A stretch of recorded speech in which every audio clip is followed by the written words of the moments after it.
그 옛말에 옷깃만 스쳐도 인연이다 라는 표현 아시지요? 예, 모르시나요? 예, 옷깃만 스쳐도 인연이다 라는 이야기가 있습니다. 근데 웃긴 것은 이 옷깃이라는 데가 어디일까 라고 해봤을 때 한복을 보면 이 저고리 이 부분, 예, 양복에 해당되는 이 카라 부분이 바로 옷깃이라는 것을 알 수 있습니다. 그러니까 이 옷깃이 닿으려면은 최소한 포옹 정도는 필요하다라는 것이죠. 그래서 이 단어가 적절하게 사용되지 않았더라는 것을 알고 옷 소매로 바꾸려고 했으나 굳이 정정하지 않았습니다. 왜? 뭐 어떻게 만나든 옷 깃에 닿든 옷 소매에 닿든 다 소중한 인연이라고 우리가 그냥 정하자라고 해서 그 낱말, 그 속담을 굳이 바꾸지 않았다라는 설이 있습니다. 요즘에 사람과 사람 관계에서 이렇게 서로 포옹을 하거나 또 악수를 하는 게 굉장히 힘들어지는 그런 상황 가운데 놓이게 되는 것 같습니다. 그렇지만 우리 오늘 함께 모여서 또 이렇게 서로 부둥켜 안으면서 인사하는 우리 형제 자매들도 많이 있었고요. 또 과감하게 또 손을 내밀어서 악수를 청하는 우리 형제 자매들도 많이 볼 수 있었는데 여러분들 믿음이 하나님께서 기뻐하실 줄 믿습니다. 그렇게 하나님께서 축복하시는 공동체 담대하게 우리가 이 시기를 잘 견뎌냈으면 좋겠는데요. 그래서 우리의 만남이 참 저는 하나님의 축복이라고 믿습니다. 믿으십니까? 우리의 그 만남은 노사연 씨가 고백하는 것처럼 우연이 아니다. 거기서 끝나는 것이 아니라 우리의 만남은 하나님의 축복입니다. 아멘? 그래서 옆 사람에게 한번 고백하겠습니다. 우리의 만남은 하나님의 축복입니다. 네, 우연이 아니고 인연도 아닌 하나님의 축복인 것입니다. 자, 오늘 본문의 배경 가버나움, 성경 공부를 하신 분들은 잘 아시겠지만 예수님의 사역 가운데서 가장 전성기를 이루었던 장소입니다. 갈릴리 지역의 한 어촌으로서 그 지역에는 굉장히 많은 사람들이 어업을 행하고 있었고요. 또 상업에 종사한 사람들도 많이 있었습니다. 그리고 예수님께서 복음을 전하실 때에 가장 실질적으로 복음이 전파됐던 곳이 바로 이 가버나움의 지역이었습니다. 오늘 본문을 이해하기 위해서는 그 전 구절인 누가복음 8장 40절에서 42절을 조금 우리가 볼 필요가 있는데 한번 보시면 40절에서 예수님께서 돌아오셨다. 어디서 돌아오셨냐면 거라사 지방이라는 이방 땅에서 돌아오셨어요. 그러니까 이 헤롯 왕 아들들의 통치를 받지 않은 팔레스틴 지역이 아닌 그 거라사 지역, 데가볼리에서 한 지역, 그 10개의 도시 중에서 한 지역에서 예수님께서는 귀신 들린 청년을 고치시는 장면이 그 전 구절에서 나옵니다. 그리고 예수님께서 그 청년을 고치시고 복음을 온전히 전파하신 후에 돌아오신 곳이 어디냐면 가버나움이었어요.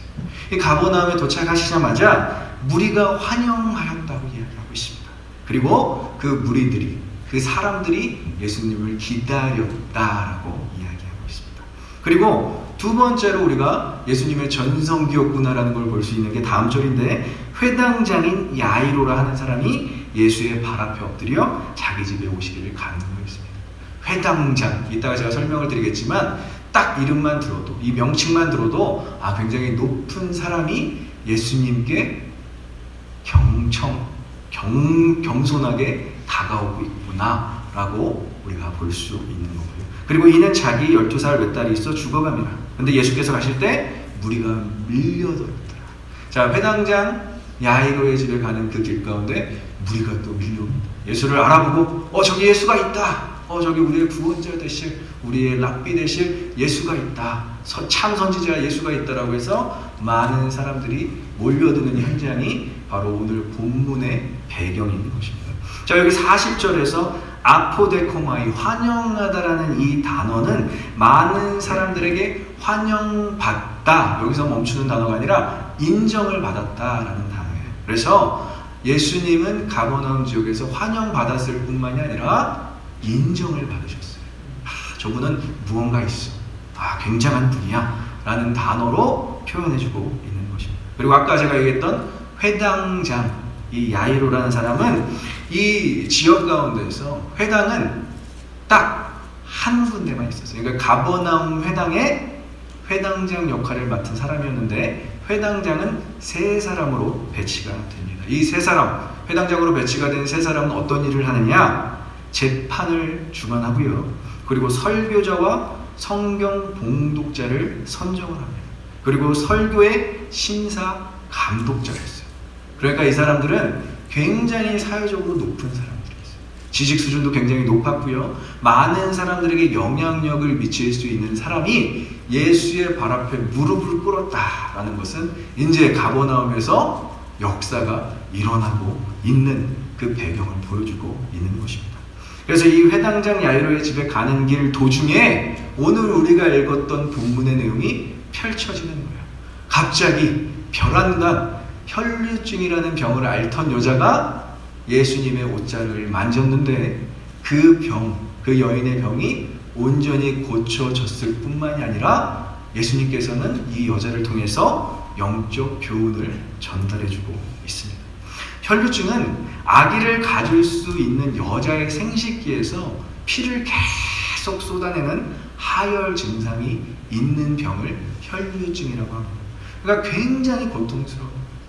이게 피가 언제 흘러내릴지 모르는 상황에서 불안한 감에 살 수밖에 없는 그 여인의 심리적 상태도 고려해 볼 수가 있고요. 그 육신은 말로 표현할 수 없을 정도로 지쳐 있겠죠.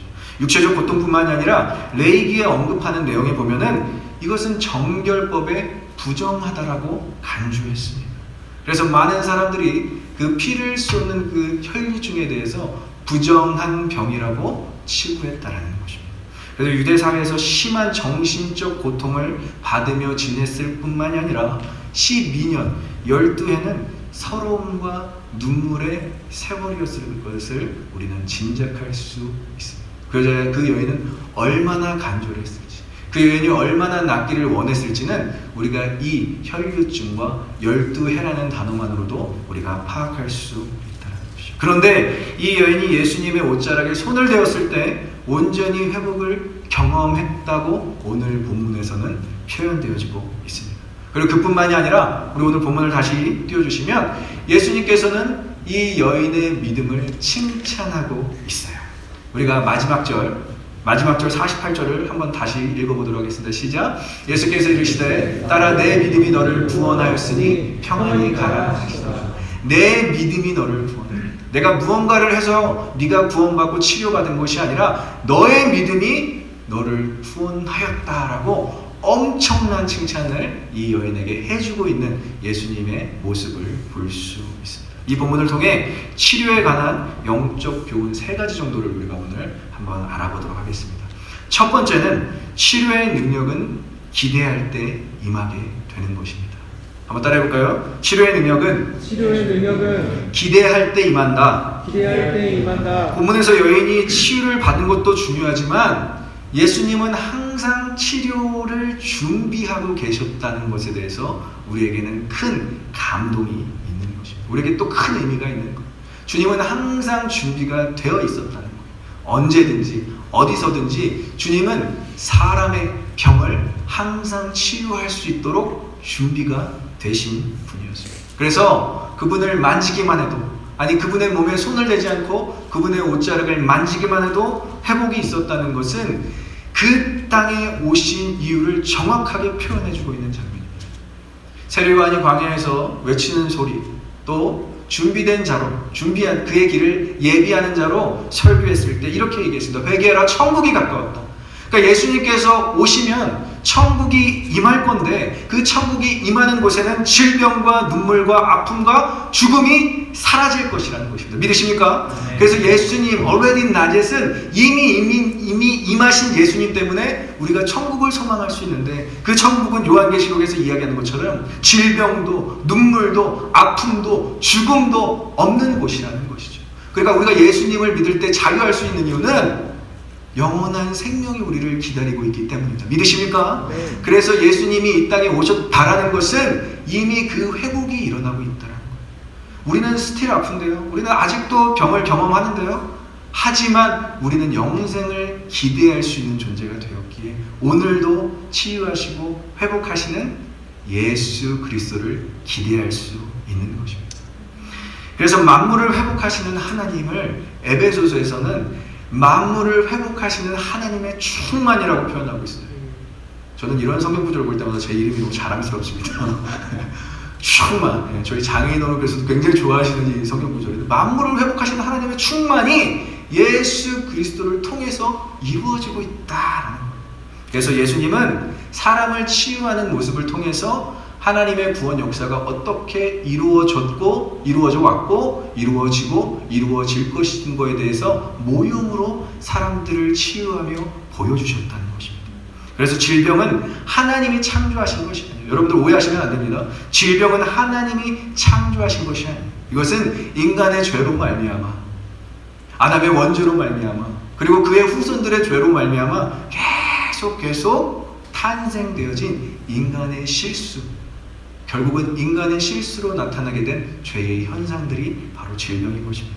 그래서 예수님은 질병을 꾸짖으셨다라고 얘기해요. 질병 앞에서 예수님은 그냥 나서라, 혹은 질병아 이제 됐으니 회복되라, 이렇게 이야기한 것이 아니라 질병을 꾸짖으셨다라고 이야기합니다. 나가는 나간데 누구의 이름으로 나가야 된다? 예수의 이름으로 질병과 고통과 아픔이 나가야 될 줄 믿습니다. 그래서 우리가 이 나가를 좀 실천했으면 좋겠어요. 네, 선포하는 거예요. 예수님께서는 여러분들을 고치러 2000년 전 이 땅에 오셔서 지금도 그 회복의 역사를 이루고 계십니다. 그것을 우리가 경험하기 위해서는 우리 스스로가 자꾸 선포해야 되는 거예요. 주님은 나를 치유해 주실 거야. 그리고 오늘 나를 치유와 회복을 통해서 그 놀라운 은혜를 선포하게 하실 거야 라는 믿음을 가져야 할 줄 믿습니다. 그래서 본문에서 그 여자가 만졌던 옷가라는 단어는 헬라어로 크라스페도라는 단어예요. 이 단어는 옷가 정도가 아니라 옷 끝을 얘기하는 거예요. 그냥 닿을 정도로, 그냥 지나가다가 닿을 정도로 만져졌을 뿐, 그 여자가 무언가 정말 열심히 만지려고 한 게 아니라 그냥 옷가가 닿았다라는 정도의 단어인 것입니다. 하지만 많은 사람들이 그 옷가를 만졌을 수도 있었을 거라는 추측이 있지만, 치료를 받은 사람, 그 치료의 능력을 경험한 사람은 이 혈류증을 앓던 여인 한 명뿐이었다라는 것에 볼 때, 이 여인은 정말 낫기를 기대했구나. 예수님이 가버나움에 있다는 소식을 듣고 달려가서 그 여인은 자신이 낫기를 간절히 기대했다라는 것입니다. 이 질병의 회복은, 이 기대는 우리의 원래 자리 창조적 본질을 회복하는 것에 대한 기대인 거예요. 그냥 병이 나았으면 좋겠다 이 정도의 차원이 아니라 창조적 본질, 하나님께서 우리를 만들어 놓으신 그대로의 상태로 우리는 회복되어져 가는 것입니다. 그래서 여러분들 질병이 좀 있다고 해서 너무 힘들어하지 마시고요, 아프다고 해서 너무 힘들어하지 마세요. 하나님의 수술의 과정이 있은 후 정말 욥이 고백하잖아요. 내가 정금과 같이 나아오겠다라고 말씀하시잖아요. 그 말씀은 하나님께서 욥에게 심어주신 말씀이에요. 그 고통과 힘듦과 어려움을 통해서 너의 정신뿐만이 아니라 너의 육체뿐만이 아니라 너의 영혼이 정금과 같이 되어서 이 땅을 살아가게 될 거야 라는 하나님의 선포인 것입니다. 믿으십니까? 그래서 여러분들 아플 때 하나님의 치료를 기대하셨으면 좋겠어요. 의학도 중요하고 과학도 중요하지만 하나님께서 나의 이 과정을 어떻게 사용하실 것에 대한 기대감을 여러분들이 가지시길 간절히 소망합니다. 그런데 육신의 질병 생기면 우리가 원인부터 분석하잖아요. 저도 이렇게 막 배가 아프면 내가 탄 걸 너무 많이 먹은 거 아닌가, 우리 형제들하고 고기를 너무 안 익혀서 먹은 거 아닌가, 막 이런 고민부터 하다가 좀 더 익혔어야 되는데 라는 그런 이런 혼자 상상의 나래를 펼쳐요. 뭘 잘못 먹었나? 내가 뭘 실수를 했나? 근데 오늘날 문제는 무엇입니까? 이렇게 자꾸 공동체 함께 모여서 무언가를 했을 때 질병이 발생되었다라고 자꾸 부정적인 보고를 하니까 이 공동체가 깨져가는 현상을 우리가 주변에서 많이 볼 수 있는 거예요.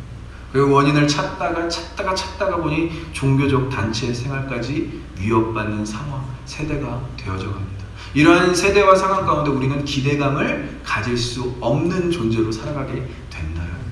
창조적 본질로 하나님께서는 회복하고 싶어 하시는데 자꾸 우리의 부정적인 인식을 통해서 공동체를 떠나고 혼자 있으면서 전전긍긍 그 병이 낫기만을 위해서 혼자 노력하며 살아간다면 얼마나 외로운 삶이 되겠습니까? 모든 질병에서 자유케 하시는 것이, 모든 질병에서 치유케 하시는 것이 하나님의 목적이 아니라 모든 질병에서 자유케 하시는 것이 하나님의 목적인 줄 믿습니다. 그래서 질병을 뛰어넘는 삶이 되는 거예요. 질병에서 억눌리고 질병에서 눌린 삶을 사는 것이 아니라 질병을 뛰어넘는 삶을 우리가 살게 되는 것이 하나님께서 우리에게 원하시는 일이라는 것입니다. 그리고 우리가 회복과 치유를 기대하는 가장 근본적인 이유는 무엇입니까? 예수님께서 십자가 도상에서 이미 사망과 고통 가운데 우리를 자유하게 하셨다는 확신이 있기 때문입니다. 그래서 질병 중에도 하나님의 선하심을 기대할 수 있는 존재가 된 것입니다. 우리 예수님의 십자가를 볼 때마다 그분의 고통을 묵상하시면 돼요. 그리고 예수님의 십자가를 볼 때마다 그분의 아픔과 슬픔을 여러분들이 느끼시면 돼요. 하지만 더 고차원적인 것은 예수님께서 이미 그 모든 고통과 사망 가운데서 우리에게 자유를 주셨다라는 확신이 우리 안에 있어야 될 줄 믿습니다. 십자가를 볼 때마다 여러분들을 자유하게 되시는 저와 여러분들이 되시길 기대하고 기도합니다. 두 번째는 치료의 능력에는 가르침이 있다는 거예요. 예수님은 그냥 가르치지 않으셨어요. 치료의 능력을 통해서 여기에서 이 본문에서 무언가를 가르쳐 주시기를 원하십니다. 예수님은 자신의 능력이 빠져나갔다라고 이야기하고 있어요. I know that power has gone out from me. 내 힘이, 나에게 있던 힘이 빠져나갔다라고 ESV 성경에서는 이야기하고 있습니다. 그런데 예수님께서 이 능력이 빠져나갔음을 굳이 언급하는 이유가 무엇일까요? 생각을 해봤어요. 그런데 예수님께서는 이 자신의 능력이 빠져나간 것을 통해서 제자들과 무리들에게 가르쳐 주시고 싶었던 것이 있었다는 것입니다. 첫 번째는 제자들과 무리들에게 치료의 의미에 대해서 가르쳐 주셨어요. 질병의 고침보다 믿음을 통한 구원이 있다라고 이야기하고 계신 것입니다. 두 번째는 치료의 대상에 대한 궁금증을 유발시켰어요. 내가 갖고 있던 파워를 누가 빼앗갔는데 그 여인이 과연 누구일까? 라는 무리들과 제자들에게 그 궁금증을 유발시키셨다는 것입니다. 과연 그 능력이 임한 여인은 누구일까? 과연 그 능력을 얻게 돼 치료받은 여인은 누구일까? 라는 궁금증을 유발시키셨습니다. 그런데 예수님은 이렇게 궁금증을 유발시키시고 무언가를 가르치시려고 잠깐 스탑, 야이로의 집에 가는 길을 스탑하셨는데 베드로와 사람들은 그 상황을 무시하고 지나가려는 그 내용이 45절에서 드러나고 있어요. 우리 한번 45절을 보겠습니다. 베드로와 사람들이 이렇게 반응합니다. 함께 읽어보겠습니다. 예수께서 이르시되 내게 손을 댄 자가 누구냐 하시니 다 아니라 할 때에 베드로가 이르되 주여 우리가 밀려들어 미나이다 라고 이야기하고 있어요. 베드로와 사람들은 예수님께서 이 한마디를 던지셨을 때 그냥 무시하려고 했어요. 무슨 소리입니까? 다 아니에요. 예수님 그냥 지나가다가 어떻게 스쳤겠죠. 특별히 예수님의 수제자였던 베드로가 이렇게 이야기합니다. 주여 우리가 밀려들어서 밀어요. 우리 여기 있으면 안 돼요. 빨리 가셔야 돼요. 라고 이야기합니다. 베드로가 이렇게 행동했던 이유, 사람들이 이렇게 행동했던 이유는 몇 가지가 있습니다. 자, 예수님은 회당장을 만나러 가요. 회당장의 딸을 만나러 가요. They were on the way예요. 그러니까 그 길 가운데서 예수님은 이러한 경험을 하셨는데 잠깐 멈추고 그들에게 뭔가를 가르쳐주고 싶지만 사람들은 그것을 원하지 않고 회당장에게 가는 것만 집중하고 있는 베드로와 사람들을 볼 수 있어요. 야, 이제 무슨 일이 일어날 것 같다. 회당장을 만나면 어떤 일이 일어나죠? 회당장, 여러분들 이 고위 간부를 만나게 되면 어떤 일이 일어납니까? 도장 깨기가 일어나는 거예요. 예수님이 이제 드디어 도장을 깨셔서 자신이 선지자 중에 선지자요, 랍비 중에 랍비임을 드러내시겠구나라는 것에 거기에만 초점이 맞춰 있기 때문에 예수님이 능력이 빠져나갔던 그 능력이 어디에 임했던 전혀 상관이 없는 거예요. 우리의 신앙생활하는 모습 중에 이런 모습이 있을 수 있다라는 거예요. 자꾸 높은 사람 만나야 돼요. 더 실력 있고 더 권력을 가져야만 무언가 될 수 있는 건데 지금 예수님께서 집중하시는 것은 누구십니까? 혈류증 앓던 12년 동안 혈류증을 앓던 그 여인에게 집중하고 계신 거예요. 오늘날 예수님께서 고위 간부들만 만나고 대통령, 위정자들만 만났다면 우리가 이 자리에 이렇게 예배를 드릴 수 있겠습니까? 가장 낮은 곳에 있었던 우리를 만나주신 예수님은 직접 자신이 무리들과 제자들에게 가르쳐주고 싶었던 것입니다. 우리도 다 마찬가지예요. 우리 혈류증을 앓진 않았지만 우리도 다 혈류증 앓던 여인과 같을 때 예수님을 만났기에 오늘도 이렇게 간절히 소망하고 기대하는 마음으로 예배를 드리시는 줄 믿습니다. 그래서 예수님과의 만남이 우리는 굉장히 친밀한 거예요. 인티메이시한 거예요. 주님 너무나 가깝게 느껴지고 주님 이름만 불러도 우리 앞에서 예배드리는 자매들 보면 참 보존받아요. 주님을 얼마나 가깝게 만나고 싶으면 그렇게 깊은 임재 가운데 들어가요. 오늘도 이 예배 가운데 예수님을 깊이 만나시는 저와 여러분들의 시길 간절히 소망합니다. 그래서 하나님의 능력은 인간의 적극성에도 반응하신다는 것을 가르쳐주고 계세요. 내가 물론 가서 안수도 해야 되고 기도로 선포도 해야 되겠지만 나에게 다가오는 사람들은 다 치료를 받게 될 거예요. 진심으로 하나님 내가 정말 고침을 받고 싶습니다. 하나님 내가 정말 변화를 얻고 싶습니다. 하나님 내가 이 상황에서 자유하고 싶습니다라고 다가오는 모든 사람들에게 하나님은 기도 응답하신다. 수동적으로 일하시는 분이 아니라 능동적으로 일하시는 분이다라는 것을 정확하게 이야기해주고 있어요. 그리고 믿음이 기반된 행위를 높이시는 것을 볼 수 있습니다. 몇 명의 사람들이 있잖아요. 로마의 백부장, 그렇죠? 그리고 가나의 여인, 딸을 위해서 예수님에게 직접 발에 무릎 꿇고 우리의 딸을 살려주세요 라고 고백했던 여인도 믿음의 칭찬을 받았고요. 바디메오, 제가 참 좋아하는 인물이에요. 다윗의 자손 예수, 주변 신경 쓰지 않고 다윗의 자손 예수만 바라봤을 때 그는 소경에서 눈먼 자에서 눈을 뜨게 되고 예수님에게 내 믿음이 크다라고 칭찬을 받게 됩니다. 오늘 혈류증 앓던 여자도 마찬가지 찾아왔어요. 저는 이 여인이 피를 흘리며 찾아왔을 거라고 생각해요.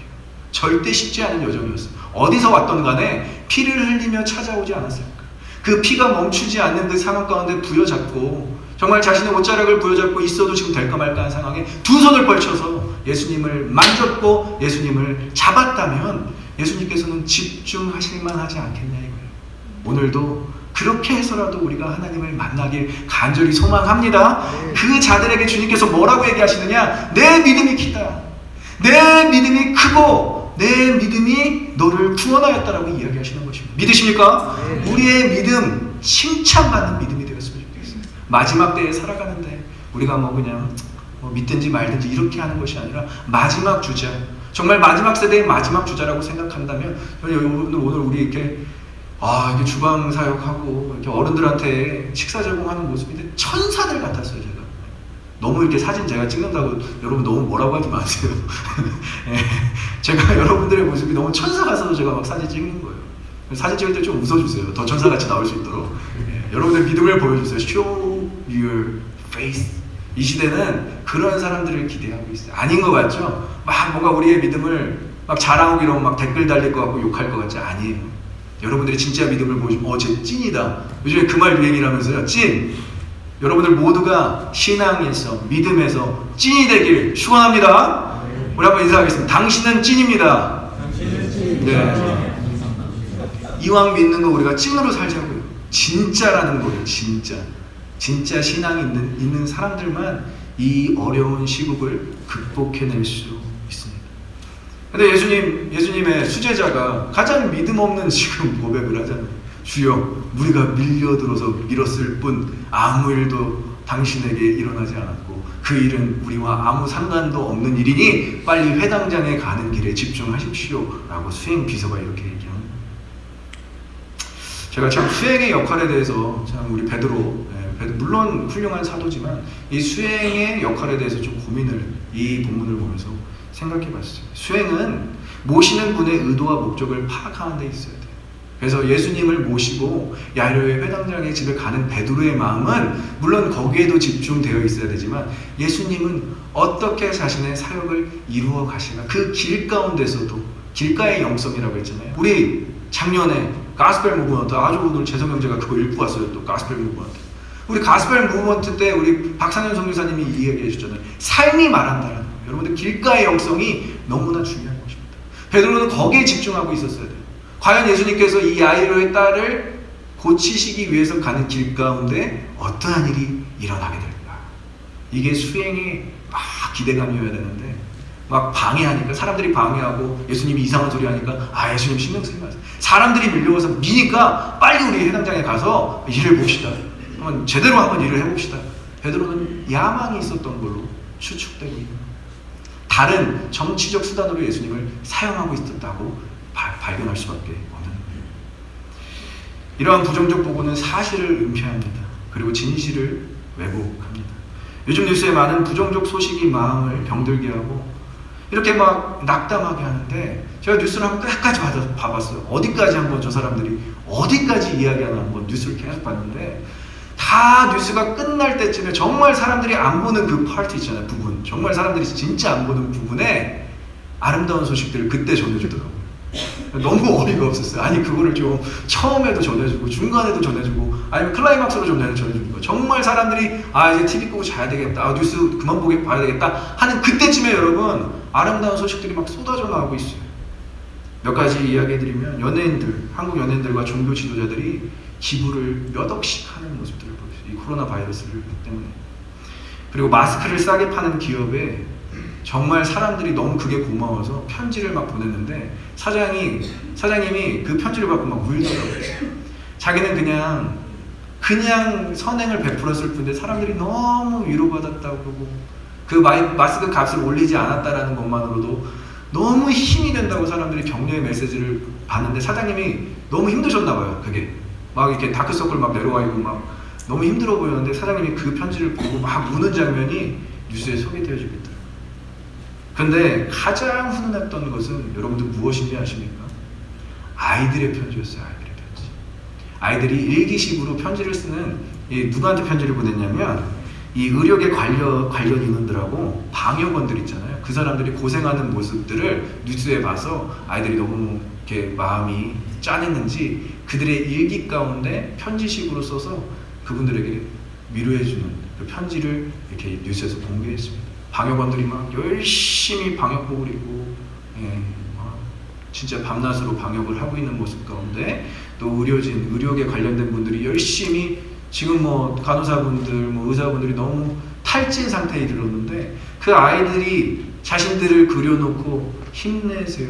막 철자도 틀려요. 철자도 막 힘내세요를 힘드세요라고 적었어요. 누군가 아니 힘들어 죽겠는데 힘드세요라고 적었는데, 아이들이 그 철자도 모르는데 힘드세요라고 적었는데 그거 보면서 또 방역원들이 눈물을 흘리는 모습들. 아니 그거를 메인으로 잡아야 되지 않겠습니까?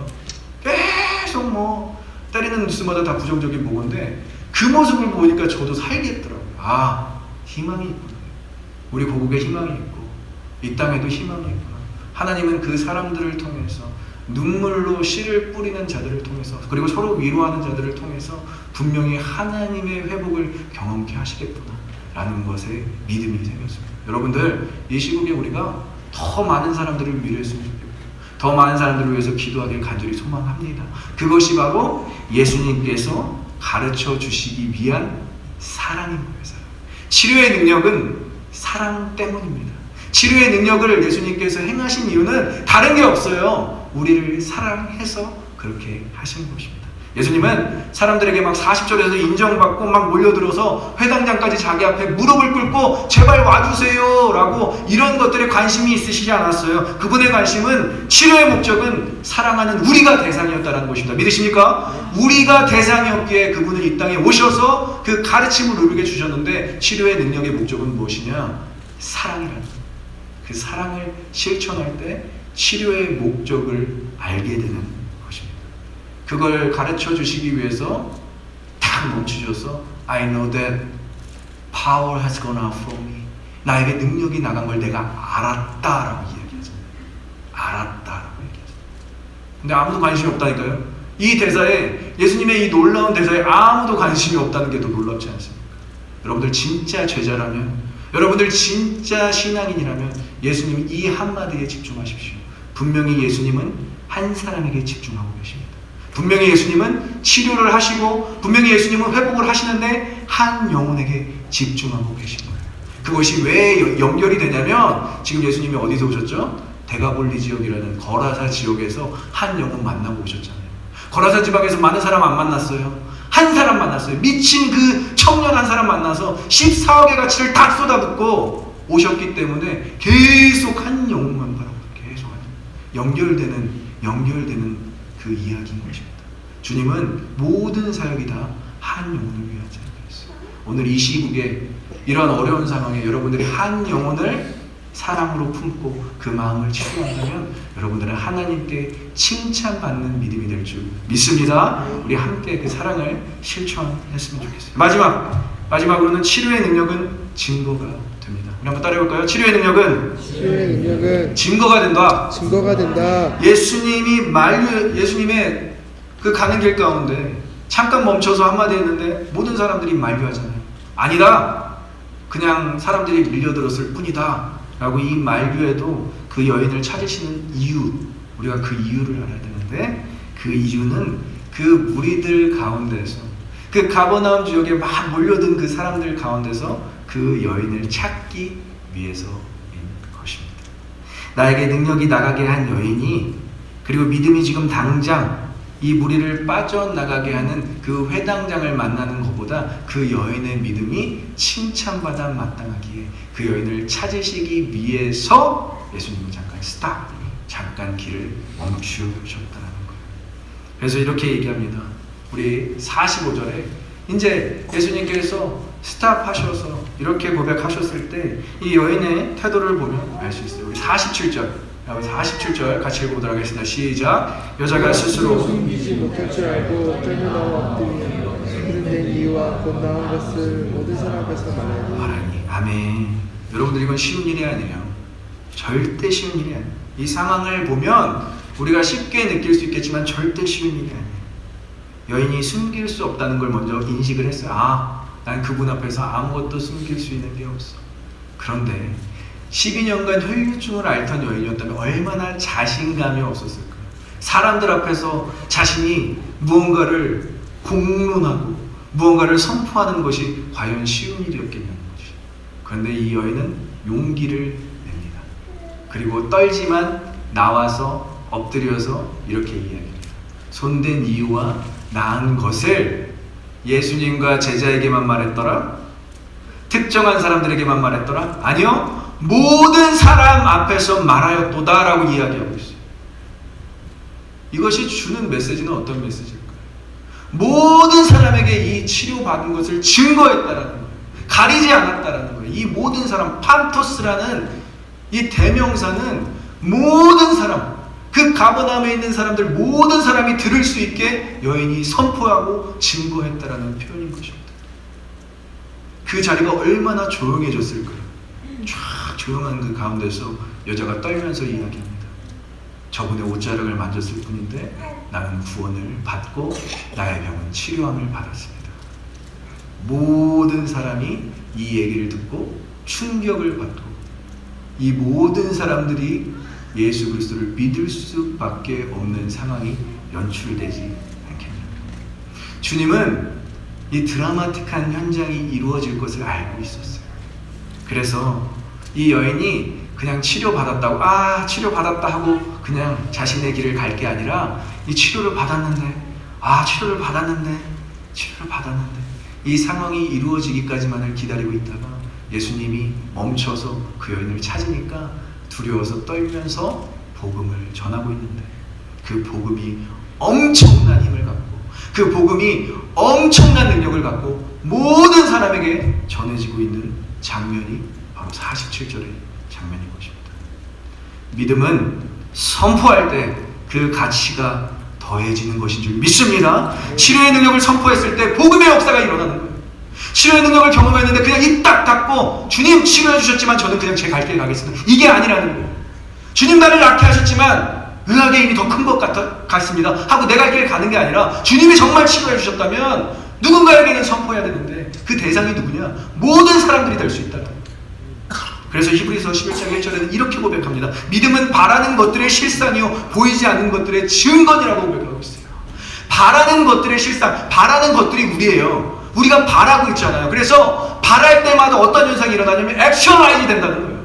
믿음이 실체가 된다는 거예요.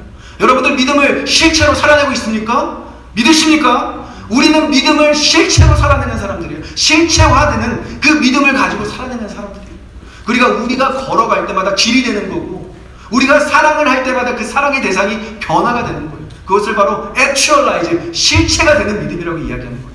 그런데 우리의 믿음만 그렇게 실체가 될 뿐만이 아니라 보이지 않는 사람들에게 증거가 된다라고 이야기하고 있습니다. 믿으십니까? 보이지 않는 사람들에게 증거가 필요한데 그 증거가 어떻게 전달이 되느냐? 치료를 받은 우리가 선포할 때 증거가 된다. 그래서 이 믿음을 실체로 살아내는 우리가 실체를 누리며 사는 것에 그치는 것이 아니라 증거가 되어야 할 줄 믿습니다. 이 증거는 테스트모니. 단순히 영어 성경에는 많은 영어 번역들이 있지만 그냥 테스트모니라고 이야기하지 않아요. assurance, conviction, evidence. 이 모든 것이 다 우리가 되어야 돼요. 여러분들의 신앙이, 여러분들의 믿음이 여러분들의 증거가 될 줄 믿습니다. 그 여러분들이 증거로 살아내는 거예요. 여러분들이 사는 것 자체가 증거가 되는 거예요. 70년도, 80년도에 이러한 간증이 허다했어요. 예수님께서 치유하시고 목사님들의 안수를 통해서 성도들의 기도를 통해서 암이 났고요, 전염병이 났고요, 고칠 수 없는 불치병이 나서 정말 그때는 목사님들이 설교를 안 해도 될 정도로 너무 그 은혜에 감격해서 70년대 80년대 성도들은 너무 그 은혜에 감격해서 제가 간증하겠습니다 하고 나와서 자신이 어떻게 질병이 치유되는지를 막 눈물로 고백을 하는데요, 복음의 역사가 막 일어나는 세대였어요. 근데 요즘에 의학과 과학이 너무 발달돼서 좋긴 하지만요, 이게 아리송송한 거예요. 이게 기도로 나타나? 진짜 예수님의 치료의 능력인가? 주사를 잘 맞아서 그런가? 약을 바꿔서 그런가? 아리송송한 세대가 됩니다. 확실하지가 않아요. 액츄얼라이즈가 되지가 않는 거예요. 그래서 너무 불행한 신앙인들이 너무 불행한 시대를 살고 있는 거예요. 여러분, 다시 우리 백투 베이직입니다. 기도함으로 치유를 받았다면 그 치유함 받은 능력을 선포하시는 저와 여러분 되시길 간절히 축원합니다. 그것으로 돌아갈 때에 우리는 다시 하나님의 치료의 능력을 온전히 경험할 수 있게 되는 거예요. 우리의 몸에 어느 부분이 감염되면 놀랍게 창조하셨어요. 하나님이 이 항체가 만들어져서 그에 막 맞서서 싸우게 됩니다. 여러분들이 의학적으로 아실 거예요. 이것은 창조의 원리입니다. 바이러스가 들어오건 잘못된 면역 체계가 들어오던 항체가 생겨서 막 그거랑 싸우는 작업이 여러분들이 막 열이 나는 작업이라고 얘기해요. 이를 확고하게 믿은 의사, 불신자였는데 앙브로네즈 파레라는 사람은 이렇게 얘기했습니다. 상처에 약을 바르는 것은 나지만 낫게 하시는 분은 하나님이시다. 이 문구가 어디에 걸린지 아십니까? 파리 의과 대학의 벽에 이 문구가 새겨져 있습니다. 의사들은 약을 바를 뿐 낫게 하시는 분은 하나님이시라는 것을 의사가 인정했다는 거예요. 창조 원리에 따라서 병은 나아질 수밖에 없습니다. 믿으십니까? 그러면 그 능력, 그렇게 하신 분, 그분을 우리가 드러내야 되지 않겠습니까? 오늘 혈루증 앓던 여인도 두려웠지만 12년째 갇혀 지냈지만 자신이 선포했을 때 예수님이 100마디 전하는 것보다, 산상수훈, 주기도문 100마디 설교했던 것보다 한마디로 그냥 거기 있던 사람들이 넉아웃, 그냥 완전 뒤집어졌다는 거예요. 야, 저분은 좀 다른 분이다. 회당장에게 가면서까지 저런 역사를 이루신 저분은 누구이실까? 예수님의 전성기여서가 아니라 혈루증 여인을 통해서 복음이 확산되었다는 것입니다. 그래서 로마서 10장 10절 말씀 우리 한번 같이 읽어보도록 하겠습니다. 시작. 사람이 마음으로 믿어 의에 이르고 입으로 시인하여 구원에 이르니라. 아멘. 우리가 믿음에 그냥 마음으로 믿어서 끝내는 것이 아니라 여러분들 입으로 시인하기를 간절히 소망하고 축복합니다.